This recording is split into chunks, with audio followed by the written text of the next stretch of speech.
ప్రభు యేసు వర్తమానము వినుమా ప్రియనేస్తమా, విని నీవు ప్రభుని విశ్వసించుమా. వినుమా ప్రియనేస్తమా, విని నీవు ప్రభుని విశ్వసించుమా. పరిశుద్ధ గ్రంథాలు తెరవండి. దినవృత్తాంతముల మొదటి గ్రంథం 12వ అధ్యాయము 32వ వచనం.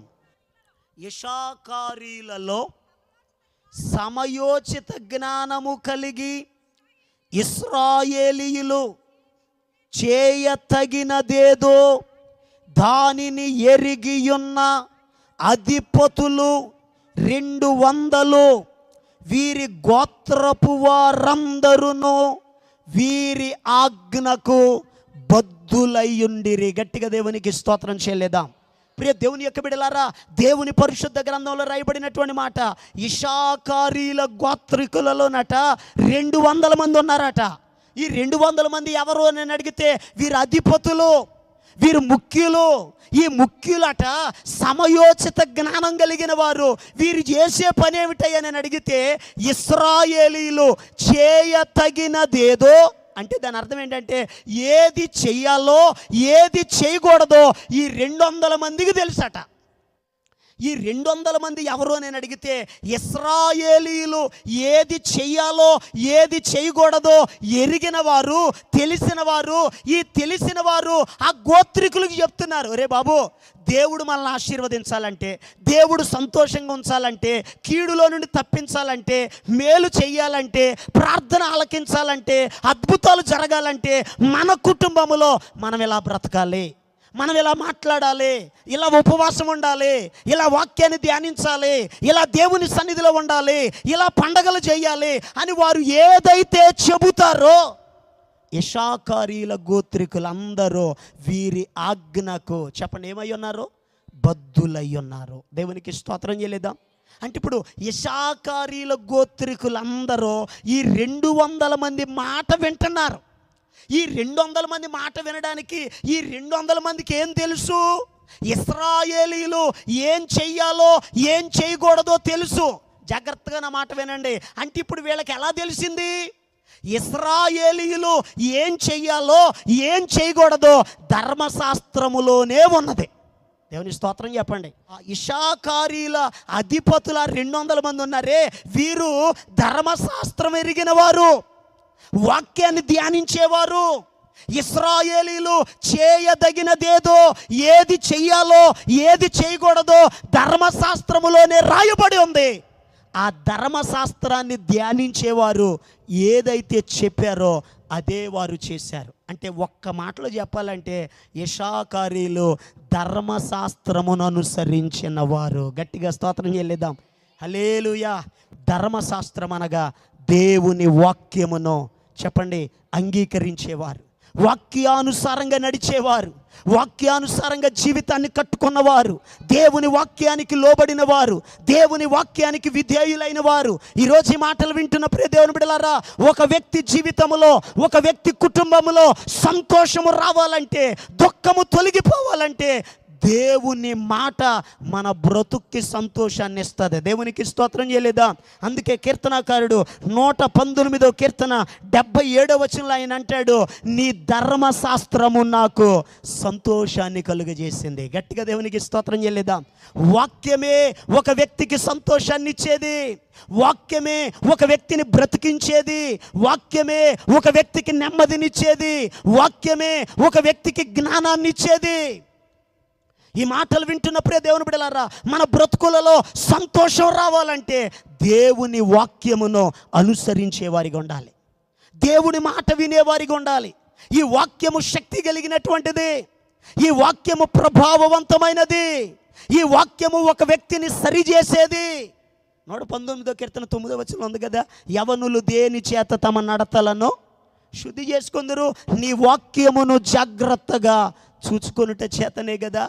ఎవరు దేవుని వాక్యాన్ని జాగ్రత్తగా చూసుకుంటారో, ఎవరు వాక్యానుసారంగా నడుస్తారో, ఎవరు వాక్యానికి లోబడతారో, దేవుని వాక్యము సరిచేసేది, దేవుని వాక్యము క్రమపరిచేది, దేవుని వాక్యము జ్ఞానం ఇచ్చేది, దేవుని వాక్యము దీర్ఘాయువిచ్చేది, దేవుని వాక్యము సుఖ జీవముతో గడిచే సంవత్సరాలు ఇచ్చేది. అటువంటి వాక్యమును అంగీకరిస్తున్నారా? ఆ వాక్యాన్ని చదువుతున్నారా? ఆ వాక్యానికి లోబడుతున్నారా? ఈరోజు క్రైస్తవులు సెల్ ఫోన్లో వచ్చే వాగ్దానాలకు అలవాటు పడిపోయారు. వాక్యం చదివేవారు లేరు, దేవుని వాక్యాన్ని ధ్యానించేవారు లేరు, వాక్యానుసారంగా తమ బ్రతుకులు కట్టుకునేవారు లేరు. పొద్దున్నే లేవడం, సెల్ ఫోన్ ఆన్ చేయడం, యెహోవా నిన్ను ఆశీర్వదించునుగాక. అబ్బా, దేవుడే మాట్లాడాడండి ఈరోజా. ఎక్కడికి వెళ్ళినా చెప్పండి ఆశీర్వాదమే. మరికొందరేమో పొద్దున్నే లేవగానే క్యాలెండర్ దగ్గరికి వెళ్ళిపోతారు, క్యాలెండర్లో ఉన్న ఒక వాక్యం చదువుతారు. అబ్బా, ఈరోజు నా తల మీదకి ఏమొచ్చేస్తున్నాయి, దీవెనలు వచ్చేస్తున్నాయి, నేను ఇక పైవాడినే. దేవుని స్తోత్రం చెప్పండి, హల్లెలూయా. అది కాదు ప్రియ దేవుని బిడ్డలారా, వాక్యాన్ని ధ్యానం చేయాలి, వాక్యాన్ని అనుసరించాలి, వాక్యాన్ని పాటించాలి. నీ బ్రతుకులో నిన్ను ఆశీర్వదించేది దేవుని వాక్యమే. విఫలమైపోతున్న నీ జీవితం, ఓడిపోతున్న నీ జీవితం సఫలం చేసేది దేవుని వాక్యమే. మొదటి కీర్తన 2-3 వచనాల్లో ఉంది కదా, యెహోవా ధర్మశాస్త్రమునందు ఆనందించుచు దివారాత్రము దానిని ధ్యానించేవాడు ధన్యుడు. అతడు నీటి కాలువల యోరను నాటబడిన వాడై ఆకు వాడక తన కాలమందు ఫలమిచ్చు చెట్టు వలె ఉంటాడు.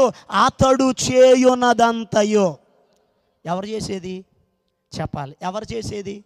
ఎవరైతే వాక్యాన్ని ధ్యానిస్తారో, ఎవరైతే వాక్యాన్ని అనుసరిస్తారో, ఎవరైతే దేవుని వాక్యానికి లోబడతారో, ఎవరైతే దేవుని సన్నిధిలో ఉంటారో, దేవుని మాటకు ఎవరు విధేయులు అవుతారో వారు చేసే ప్రతిదీ సఫలమవుతుంది. ఈరోజు మనం వాక్యం కంటే కూడా వాస్తుని ఎక్కువ నమ్ముతాం. చెప్పండి, ఎవరైనా వచ్చి అమ్మా ఇది ఇక్కడ ఎట్టొద్దు అక్కడ ఎట్టు అని అంటే ఇక దేవుడితో పని లేదు, సేవకుడితో పని లేదు. చెప్పండి, చెప్పిన ఆయన ఇంటికి వెళ్ళకముందే పడగొట్టేస్తాం అంతే. బ్రతుకు ఎలా సఫలమవుతుంది? ఎలా ఆశీర్వదించబడతావు? ఎందుకంటే గుమ్మాల మీదో చెప్పండి స్థలాల మీదో కాదు నమ్మకం, నిన్ను సృష్టించిన దేవుని మీద నమ్మిక ఉంచు. నీ పరిస్థితులు దేవుడు మారుస్తాడు. నీ బ్రతుకును ఆశీర్వదించే దేవుని మాట విను. భూలోకంలో సామెత ఒకటి ఉంది, పెద్దల మాట. మరి పెద్దల మాటే సద్దన్న మూట అయితే, పెద్దల మాటే విలువైనదైతే, ఈ పెద్దలను, ఈ భూమిని, సర్వ సృష్టిని కలుగజేసిన సర్వాధికారి అయిన యేసయ్య మాట ఎంత శ్రేష్టమైనది. నీ బ్రతుకు సఫలం చేసేది దేవుని మాటే. ఒక రోజు నాడు దేవుని మాట వినకుండా, యేసయ్యతో సహవాసం చేయకుండా పేతురయ్య గారు నేను బ్రతకలేనా అని వల భుజాన్ని వేసుకుని దోనేసుకుని వెళ్ళిపోయాడు. ఆయన వెళ్ళి రాత్రంతా కష్టపడ్డాడట, ఒక్క చేప దొరకలేదు. చెప్పండి, ఉదయానికి వచ్చాడు. ఎందుకంటే వాక్యంలో రాయబడిన మాట ఏంటంటే ఆయన వచ్చి వలలను ఉతుక్కుంటున్నాడట. చేపలడ్డా పడకపోయినా ఆ పని మాత్రం చేయాల్సిందే. ఏ పని? వలలు ఉతకడం తప్పదు. అలా వలలు ఉతుక్కుంటా ఉంటే యేసయ్య వచ్చాడు, ఆ దోణి మీద నిలబడి వాక్యం చెప్పాడు. ఇప్పుడు పేతురుని పిలిచి అంటున్నాడు, పేతురు నీ దోణిని కొంచెము లోతునకు నడిపించి కుడి ప్రక్కన వలే అని అన్నాడు. అప్పుడు పేతురు అంటున్నాడు, అయ్యా రాత్రంతా కష్టపడ్డానయ్యా, రాత్రంతా పనిచేశానయ్యా, ఒక్క చేప కూడా దొరకలేదయ్యా, అయినను ఇక్కడ ఒక అద్భుతమైన మాట ఏంటో తెలుసా, నీ మాట చొప్పున వల వేస్తాను. ఇప్పుడు దేవునికి స్తోత్రం. రాత్రంతా నా మాట ఉపయోగించాను, నా ఆలోచనల ప్రకారం చేశాను, నా ఎక్స్పీరియన్స్ అంతా ఉపయోగించాను, అయినా నిష్ప్రయోజనం.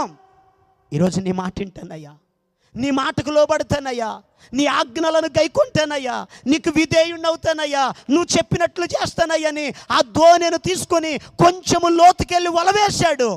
వాక్యంలో రాయబడిన మాట ఏంటి తెలుసా, విస్తారమైన చేపలడ్డాయి, 2 దోణెలు పట్టాయట. దాని అర్థం ఏంటో తెలుసా, 2 అంతల ఆశీర్వాదం. గట్టిగా దేవుని స్తోత్రం చెప్పండి. నువ్వు దేవుని మాట వింటే నీ స్థితిగతులు మారతాయి. దేవుని మాట వింటే నువ్వు ఆశీర్వదించబడతావు. అబ్రహాము ఆశీర్వదించబడటానికి కారణం దేవుని మాట వినడమే.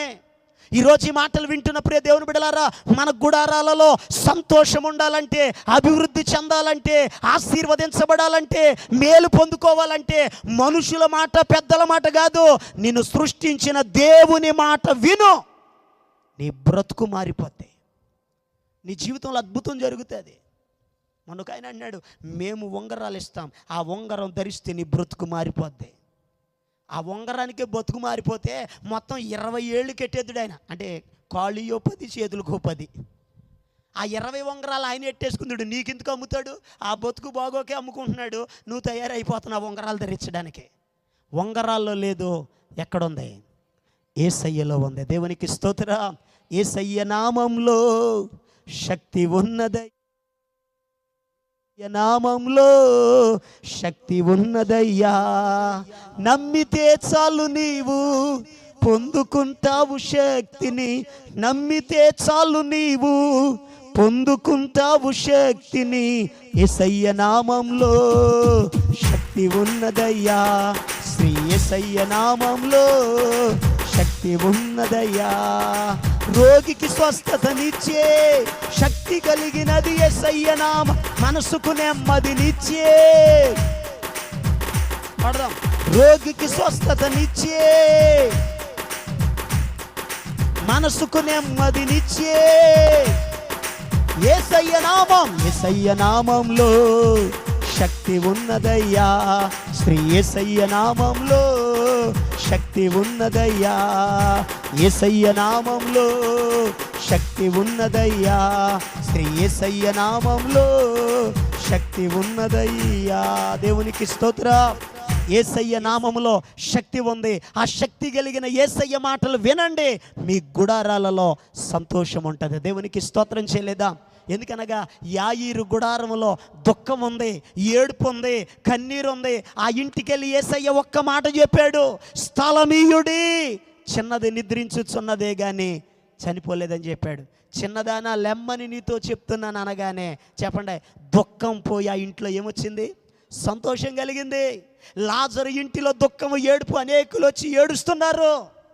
ఆ యొక్క సమాధి దగ్గరికి లేసే ఒక్క మాట చెప్పాడు, లాజరు సమాధిలో నుండి లేచి బయటికి రా అని. ఆ కుటుంబమే కాదు, ఆ గ్రామమే సంతోషించడం మొదలెట్టింది. గట్టిగా దేవునికి స్తోత్రం చేయలేదా? ఈరోజు మన గుడారాల్లో సంతోషం ఉండాలి అని అడిగితే ఇషాకారీలు దేవుని మాట విన్నట్లుగా, దేవుని వాక్యానుసారంగా నడిచినట్లుగా మనం కూడా నడవగలిగితే మన గుడారాల్లో సంతోషం ఉంటుంది. తలలు వంచండి, కళ్ళు మూసుకోనండి, ప్రార్థనలో ఏకీభవించండి. మహాపరిశుద్ధుడును ప్రేమ కలిగిన మా పరమ తండ్రి, ఆశ్చర్యకరుడు అయిన మా యేసయ్యా, నీకు వందనాలయ్యా. ఈరోజు ప్రతి వ్యక్తి ఏదో ఒక దుఃఖము చేత బాధపడుతున్నారు. ఈ మాటలు వింటున్న ప్రతి ఒక్కరి జీవితాలలో వారి దుఃఖము తొలగిపోవునుగాక, కన్నీరు తుడవబడునుగాక, బలహీనత తొలగిపోవునుగాక, సమస్యల నుండి విడుదల కలుగునుగాక. అప్పుల ఊబిలలో ఉన్న బిడలు యేసు నామములో విడుదల కలుగునుగాక ఆజ్ఞాపిస్తున్నాను. నీ బిడల జీవితాల్లో నీ కార్యములను మీరు జరిగించి సంతోషాన్ని కలుగ చేయమని యేసు క్రీస్తు అతి పరిశుద్ధమైన నామం పేరట ప్రార్థన చేసి అడిగి పొందుకొని ఉన్నాము తండ్రి, ఆమేన్. మన ప్రభు అయిన యేసు క్రీస్తు కృప మీ అందరికీ తోడుగా ఉండి నడిపించునుగాక, ఆమేన్. ఈరోజు పుట్టినరోజు మరియు పెళ్లి రోజు జరుపుకుంటున్న వారికి సీసలి మన్నా చర్చి తరపున మా కుటుంబ పక్షముగా మీకు శుభాలు తెలియపరుస్తున్నాం. May God bless you. దేవుడు మీకు తోడుగా ఉండి మిమ్మల్ని ఆశీర్వదించునుగాక. దయచేసి గమనించండి, మీ కొరకును మీ కుటుంబం కొరకును దేవుడు మిమ్మలను అభివృద్ధి పరచాలని నిత్యము మేము ప్రార్థన చేస్తున్నాం. ఏమైనా ప్రార్థన అవసరతలు ఉన్న ఎడల ఈ స్క్రీన్ మీద కనబడుతున్న నెంబర్కి ఫోన్ చేసి తెలియపరచండి. ప్రియ దేవుని బిడ్డలారా, అనుదిన మన్నా అనే ఈ వర్తమానాలు మీ స్నేహితులకు, మీ బంధువులకు కూడా షేర్ చేయండి. మన్నా చర్చ్ సీసలి అనే ఈ యూట్యూబ్ ఛానల్ను సబ్స్క్రైబ్ చేయండి. అందరికీ వందన. రక్షణిచ్చువాడై దోషాలు మరచు విభుడై పరిశుద్ధత కలిగించు దేవుడై, రక్షణిచ్చువాడై దోషాలు మరచు విభుడై పరిశుద్ధత కలిగించు దేవుడై, పరలోకము చేర్చే అధికారము గల ఘనుడై, పరలోకము చేర్చే అధికారము గల ఘనుడై, సిలికాయ వాడే మన తోడే అందాల బాలుడే.